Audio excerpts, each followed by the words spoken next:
learning conditional sentences.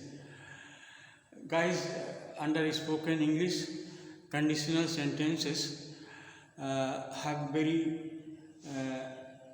importance. हम अक्सर conditional sentences का यूज़ किया करते हैं। तो कंडीशनल सेंटेंसेस का एक स्ट्रक्चर होता है, उस स्ट्रक्चर को आप भूलिएगा नहीं। कुछ स्ट्रक्चर होते हैं और उस स्ट्रक्चर के तहत आप कंडीशनल सेंटेंस बना सकते हैं, कई ढंग से बना सकते हैं। तो पहले हम देखते हैं कि कंडीशनल सेंटेंसेस होते क्या हैं। कंडीशनल सेंटेंसेस दो सेंटेंसेस का एक पेयर होता है, जिसमें अगर ये काम हुआ तो ये काम होगा, ये काम होता है तो ये काम होता है। तो अगर और इफ से शुरू होने वाला जो सेंटेंसेस होता है, अक्सर जो है उसको हम कंडीशनल सेंटेंस कहते हैं। तो एक शुरू से देखते हैं। तो पहला जो स्ट्रक्चर होगा उसको बोलते हैं जीरो कंडीशन। जीरो कंडीशन में होता है, जिसमें जो स्ट्रक्चर होगा इधर भी प्रेजेंट होगा और इधर भी प्रेजेंट होगा।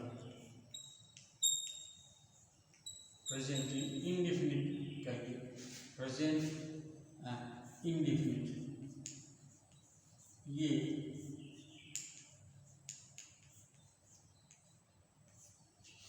इसको बोलते हैं प्रेजेंट पहले स्ट्रक्चर में।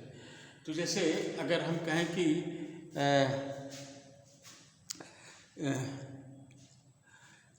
अगर बर्फ पिघलता है तो क्या हो जाता है, पानी में बदल जाता है। तो अगर बर्फ पिघलता है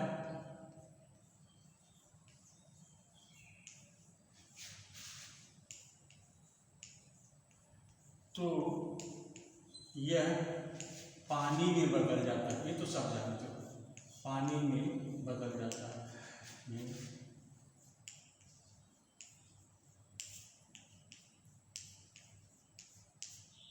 जाता है।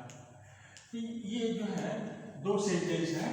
अगर बर्फ पिघलता है और ये पानी में बदल जाता है, दो सेंटेंसेस जो है ये कामा से है। तो अगर हम कहें अगर पिघलता है, जिसमें ये प्रेजेंट इंडिपेंडेंट होगा, इधर भी प्रेजेंट इंडिपेंडेंट होगा।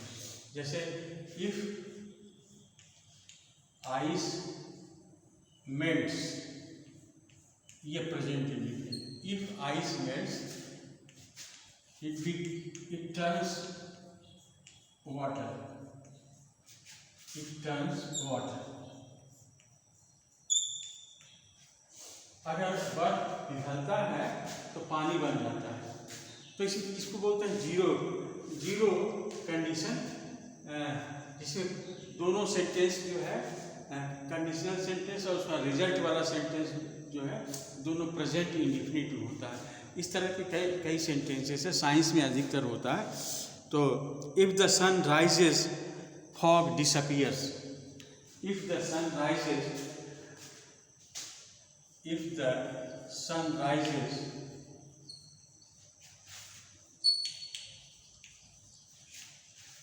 Fog disappears. फॉग मतलब होता है कोहरा, डिसअपियर मतलब होता है गायब हो जाना। तो ये जो टेंस है ये दोनों प्रेजेंट इंडेफिनिट में है। इफ द सन राइजेस, अगर सूरज उगता है तो क्या होता है कि बर्फ जो है वो क्या, फॉग जो है, फॉग मतलब होता है कुहासा डिसअपियर्स, गायब हो जाता है। अगर सूरज उगता है तो कुहासा गायब हो जाता है। तो ये जो दोनों प्रेजेंट में है, ये जो दोनों प्रेजेंट में है, इसको कहते हैं जीरो कंडीशन। तो इस तरह का एक स्ट्रक्चर हुआ। दूसरा स्ट्रक्चर ऐसे होता है कि अगर कंडीशनल सेंटेंस जो है वो प्रेजेंट में है। अब दूसरा देखते हैं। अगर ये प्रेजेंट में है तो ये फ्यूचर इंडेफिनिट में इसको रखिए। तब ये जो है फ्यूचर में है, फ्यूचर इंडेफिनिट।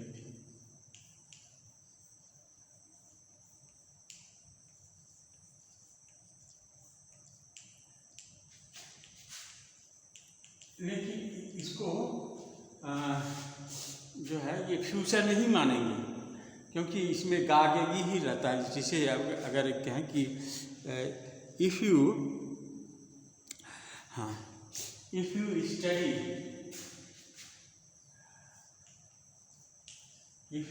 स्टडी, अगर आप पढ़ते हो, यू विल पास।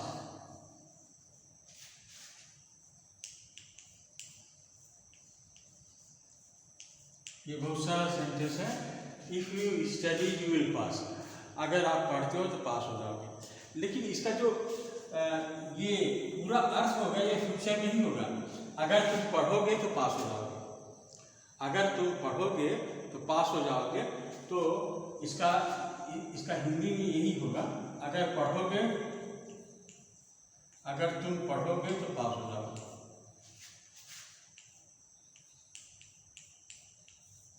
तो पास हो जाओ, उत्तीर्ण, पास हो जाओगे, ऐसे। तो ये यद्यपि एक सेंटेंस इसका जो है प्रेजेंट इंडेफिनिट में है, लेकिन इसका अर्थ जो है फ्यूचर का ही निकलता है। If you come to me I will give you sweet. If you come to me, if you come to me, I will give you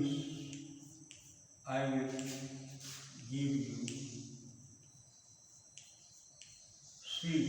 अगर तुम मेरे पास आओगे तो मैं तुम्हें मिठाई दूंगा। तो ये दोनों का अर्थ जो है गाही होगा। आओगे तो ये तुमको दूंगा, अगर तुम आओगे तो मिठाई दूंगा, अगर तुम कहीं परिश्रम करोगे तो पास हो जाओगे। इस तरह का अर्थ इसके निकलता है। अब आगे बढ़ते हैं। सेकंड कंडीशन में है कि पास्ट सिंपल अगर होगा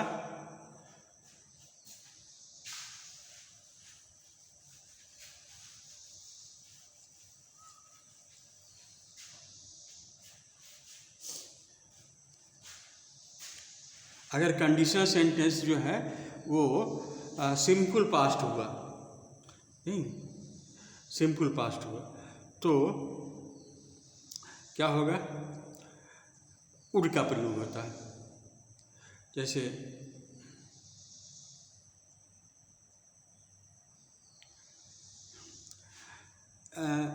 if I were you, if I were you, अगर मैं तुम होता, इफ आई वेयर यू, ये तो पास्ट में है, तो यहाँ जो है इसका वुड होगा। इफ आई वेयर यू तो कोई सेंटेंस जिसमें वुड होगा। I would buy A car, I would buy A car, I would buy A car. अगर मैं तुम होता तो मैं एक कार खरीदता। पास्ट इंडेफिनिट में यहाँ वुड का प्रयोग होगा, तो इस तरह का है। हाँ, और if I own lottery I would stop. If I own lottery,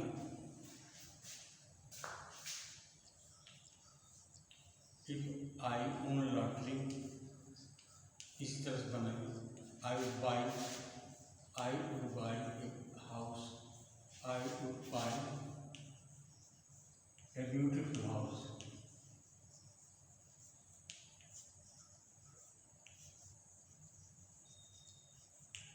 ऐसे करके तो एक तो ये स्थिति हो गई। अब इसके बाद सेकंड कंडीशन देखते हैं। थर्ड कंडीशन, पास्ट परफेक्ट होने से क्या होगा। ये तो सेकंड कंडीशन। थर्ड कंडीशन जैसे पास्ट परफेक्ट में अगर देखें तो हम कैसे करेंगे।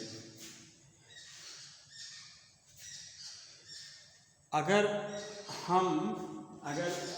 आप कुछ भी कहिए, इफ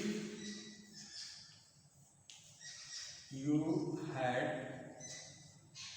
स्टडीड हार्ड,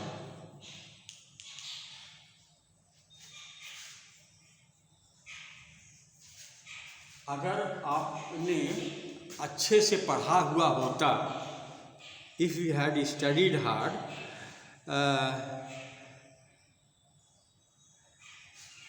तो क्या होगा। If you had studied hard, तो if you would have passed, you would have passed.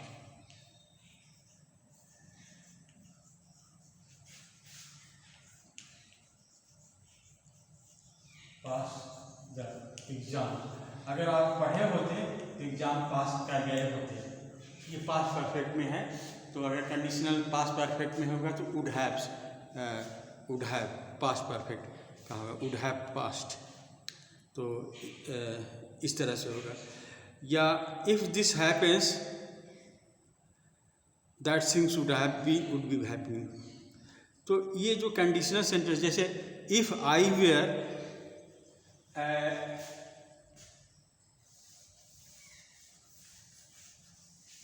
देखो इस तरह से, इफ आई वेयर बर्ड, अगर मैं पंछी होता तो क्या करता। अब इसको फिर से रिपीट करते हैं। I would fly to you, I would fly to you. अगर मैं पंछी होता तो तुम्हारे पास उड़ आता। अगर मैं पंछी होता तो तुम्हारे पास उड़ आता। अगर ऐसे कहें, if I had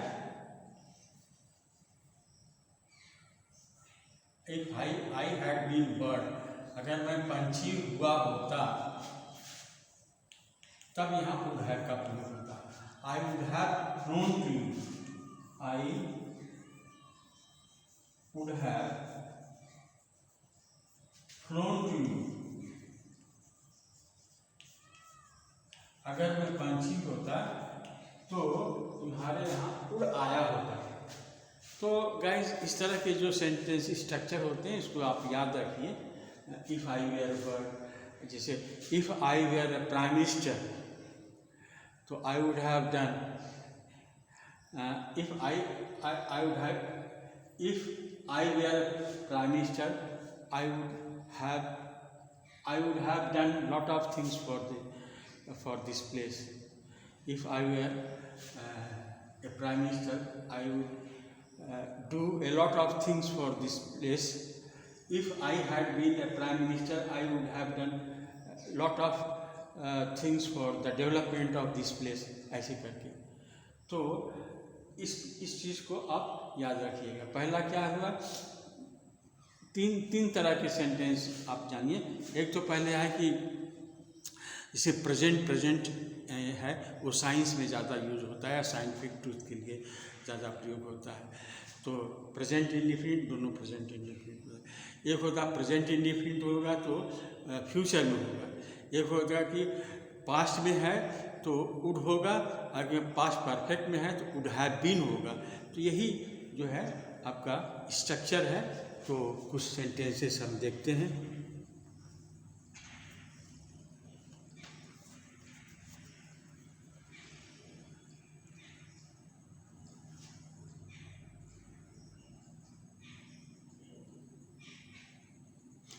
If we had found him earlier, we could have saved his life. Could have का प्रयोग होता है, कैन की जगह कुड होता, कुड हैव भी लगा सकते हैं। Would have saved his life, could have और वुड हैव दोनों का प्रयोग किया जा सकता है। If I had known that you were coming I would have met you at the airport. तो ऐसे करके आप कर सकते हो। एक तो लास्ट वाला है, if I had map I would lend it to you, if I lived near my office I would be in time for work, ऐसे करके। तो actually I have given you the simplest use of the conditional sentences। I hope कि आपने उसको समझ रखा होगा, लिख लिया होगा और इसी तरह से आप इसका प्रयोग कर सकते हैं। Thank you.